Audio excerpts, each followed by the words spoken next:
Hello friends, welcome back to my channel. So friends, in the previous video we have seen the changeover process of this LGIP engine from primary fuel to secondary fuel. Now in this video we will see the starting sequence of this changeover. So let's begin with the video. So in the previous video we have seen all the conditions which were needed for the changeover were met, and there was a ready status over here, and we have pressed the start button. So after pressing the start button, a sequence of events basically takes place before the system changes from primary fuel to secondary fuel. So in this video, we will see that sequence, what actually happens when we press this start button. So let's see that sequence. So the first step in the sequence of event is the ventilation of this double wall piping annular space. So for that, this wall is open, and the main walls inlet and outlet are open, and this fan is started in automatic mode, and the annular space in the double wall piping is basically ventilated, and the purpose is to check the outer pipe system integrity, whether some kind of leak is there or not. So system has to be intact, then only the system will the changeover process will continue further. See, if suppose the system detects some kind of leak, then the system won't go, or the starting procedure won't go any further, and the system or the starting procedure will be terminated in the first step itself. So the ventilation of the annular space of the outer piping is the first step in the changeover sequence. Now the next test in the changeover sequence is the inner pipe test. So the inner pipe test basically involves the testing of this inner pipe of this double wall piping system, plus this testing of this FVIV, then testing of the control valves. So all these things are tested in the inner piping. So basically nitrogen of at around 32 bar pressure is supplied from the nitrogen or the inert gas plant over here, and all the inner full inner piping from inlet till the till return wall train, everything is tested, and all the cylinder control valve plus the FVIV, everything is tested in this inner piping test of this changeover sequence.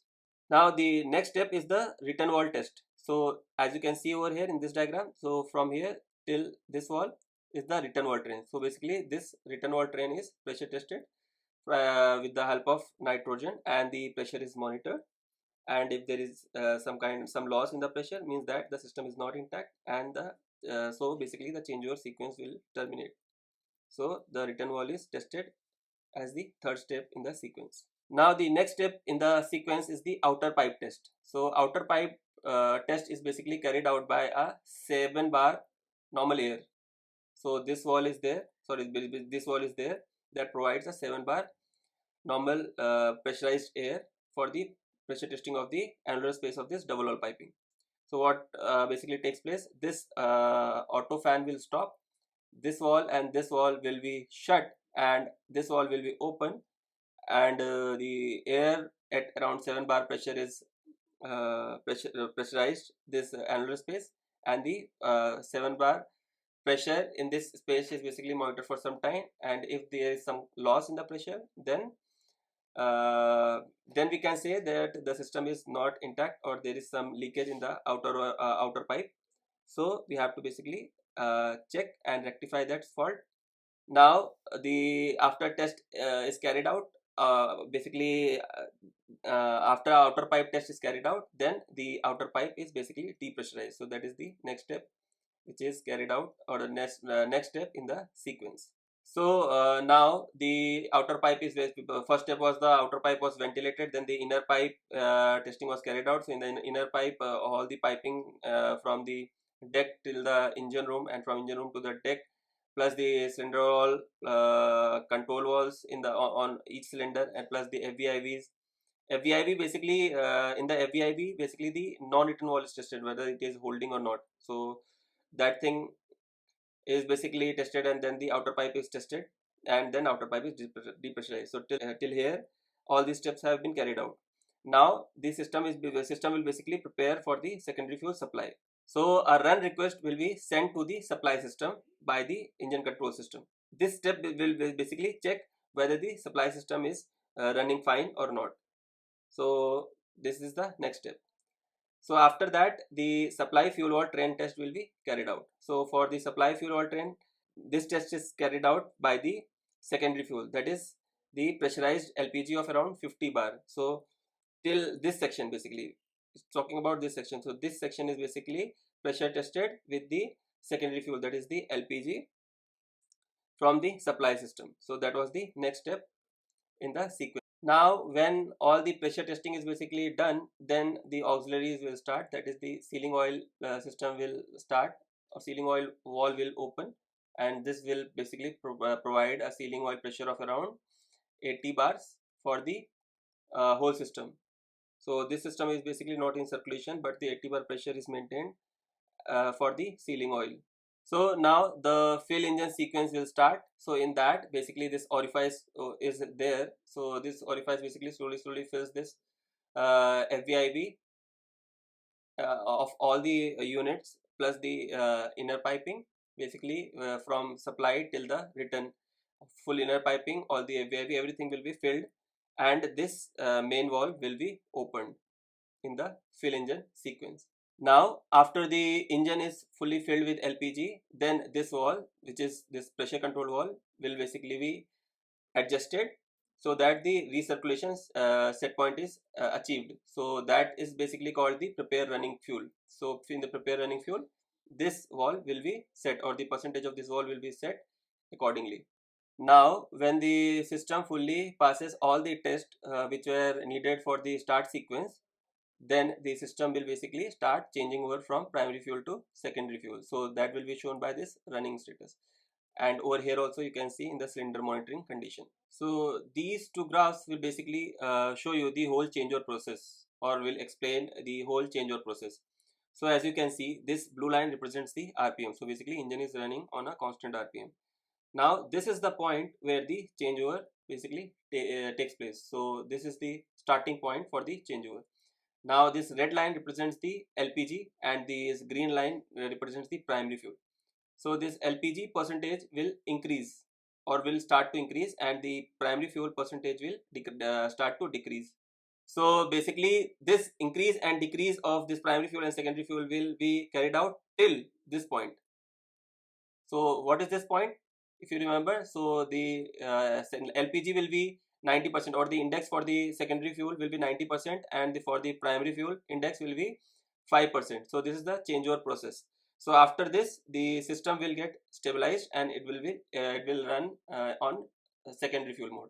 And I have already explained you that why this 5% of primary fuel is needed for the operation of this LGIP engine. So this is the whole changeover sequence. So till now we have seen the changeover process of the LGIP engine from the primary fuel to secondary fuel.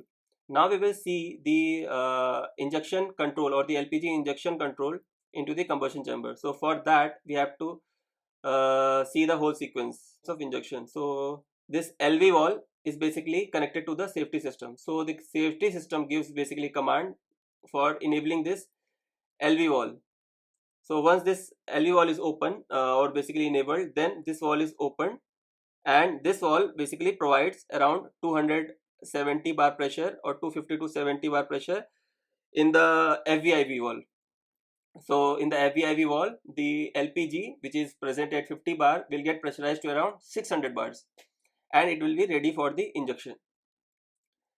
Now once this LV valve is open and the LPG is pressurized to around 600 bars, then the pilot injection will basically take place. So this pilot oil injection will take place, and this injected pilot oil will basically get ignited, and this will basically produce a flame in the combustion chamber. As you can see, this is the starting point for the pilot oil injection, and this is the stopping point for the pilot oil injection. So only 5% of the whole index, or whole fuel index, is needed as a pilot fuel. So this basically produces a flame in the combustion chamber. So once flame is there in the combustion chamber, then the LG valve, so that LG valve will basically provide a hydraulic oil of around 250 to 270 bars, and that will basically lift the cutoff shaft. So that will basically inject the LPG into the combustion chamber. So the cutoff shaft of FVIV will be opened by this LG valve, and it will start the injection of LPG into the combustion chamber, as you can see. So this is the starting point of the injection of LPG. Now this injection of LPG will be carried out till this point. So this is the end point, as you can see. This is the end of injection of LPG. So after that, the LV valve will close. So this will basically depressurize the hydraulic oil in the FVIV, and that basically stops the injection of LPG into the combustion chamber. So that is the injection sequence of LPG into the combustion chamber. Now like suppose something happens in between the injection, as you can see over here. So what will happen? A safety system will give command to LV, so this will get disabled. So what will happen? It will the whole sequence of event will be break at this point only. As you can see, this point is the breakage. So the whole sequence of event will break itself, and the system will change over from secondary fuel to primary fuel seamlessly. So it doesn't need any time. So basically RPM won't drop much, and the whole system will basically change over from secondary fuel to primary fuel in case there is some kind of safety problem or some emergency shutdown of the secondary fuel system. Now the few more things we have to see over here, that the combustion timing are basically controlled by this pilot fuel injection. So this starting of pilot fuel injection and stopping of pilot fuel injection, the starting point of this pilot fuel injection will basically control the injection timing for this LGIP engine in the dual fuel mode. And the quantity of injection, or basically the injected amount, will basically controlled by this injection length. Means the quantity of fuel which is injected in the combustion chamber is basically controlled by this LG. So the more time this LG valve is opened, the more LPG will be injected into the combustion chamber. So I think this is clear, that how the basically whole injection sequence is controlled in the LGIP engine. So when the system will be fully changed over from primary fuel to secondary fuel, then at that time this pilot profile will be active. So I have already explained in my previous videos that we can basically change the amount of pilot fuel injection with the help of this pilot profile. So we can click on any of these unit and we can increase or decrease the pilot fuel injection depending upon whether the whether some unit injector is faulty, or basically injector is basically injecting less amount of pilot fuel. So for that purpose this pilot fuel profile is provided in the MOP. So till now we have seen the changeover process from primary fuel to secondary fuel. So as we already know that engine can be changed over from primary fuel to secondary fuel only when there is a minimum load on the engines, or basically when there is a minimum fuel index, that is around 20%. So after that, like suppose we have already changed over from primary fuel to secondary fuel at around 30% fuel index. And then after that, after changeover, we want to increase the RPM, or we want to increase the load on the engine. Then what basically happens, that we have to see. Also these three graphs basically explains that process. So as you can see, the engine load or the engine RPM has increased gradually. So what happens?